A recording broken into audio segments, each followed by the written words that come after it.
రూపాయలు ఇక్కడ పోతున్నాయి, 2000 రూపాయల కుంటలు అక్కడనే పోతున్నాయి. ఏదో మద్దతు ధర తలగాలని మాకు మేము ఇక్కడికి వచ్చాం. ఇప్పుడు ప్రైవేట్ వాళ్ళు పట్టించుకోవాలి, ఇప్పుడు సీసీఐలతో పట్టించుకోకలేదు, ఇటు కలెక్టర్ పట్టించుకోలేదు, ఎవరు పట్టించుకోవాలి. ఇక్కడ వర్షాలతో ఇబ్బంది ఉన్నది.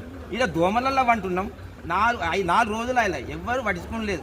మా ముట్లని కుక్కలు దోమలు ఈడ ఎవరు పట్టించుకుంటారు? బాధ్యత లేదు ఎవరికి. ఇది అసలు ఈ పత్తి వండించుడే తప్పు మార్కెట్లో. దీని వాల్యుయేషన్ పడిపోయింది, ఇప్పుడు పడిపోలేదు. మరి ఇది తీసినోనికి గురించి తెలుస్తుంది వ్యవసాయం చేసిన. ఇప్పుడు చేనులో అట్లా మునిగిపోయింది, ఏమీ లేదు. ఉన్న పత్తిని కొనుగోలు చేయాలగా వర్షంతో తడిచిపోయింది, ముద్ద అయిపోయింది, దాన్ని భార్యనే పడుతుంది. అదే ఇక్కడికి కొనాలని కొనలే పరిస్థితి ఇల్లుకి ఉంటుంది, దాన్ని భార్యనే పడుతుంది. మిగిలేదు ఏమున్నది ఇక్కడ? ఏమీ మిగిలదు. కైకిలు చేస్తే మిగులుతుంది, కూలికి వెళ్తే 500 చొప్పున కూలికి పోతే మాకు మిగులుతుంది. కానీ పండించిన పంటకు మిగులులేవు, ఏం మిగులులేవు. ఇప్పుడు రైతులని ఆదుకుంటామని అటు అధికారులు నాయకులు చెప్తున్నారు కదా, ఏం నిజం కాదు.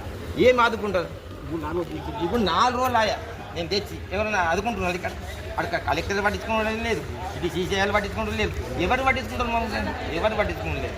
మా బాధ మేము భరిస్తున్నాం. ఇక్కడ ఎవరు వస్తున్నారు అడుగుతున్నారు, ఎవరు 13 తీసుకుంటారు. మేము ముందు వచ్చినాం, మేము ఫస్ట్ సీసీఐ చాలా అయిందంటే సండే రోజు వచ్చినాం నైట్కు. ఇదివరకు దాకా పత్తి చూసులు లేరు, అప్పులు లేరు, అడిగిన వాళ్ళు లేరు ఇక్కడ ఎవరు.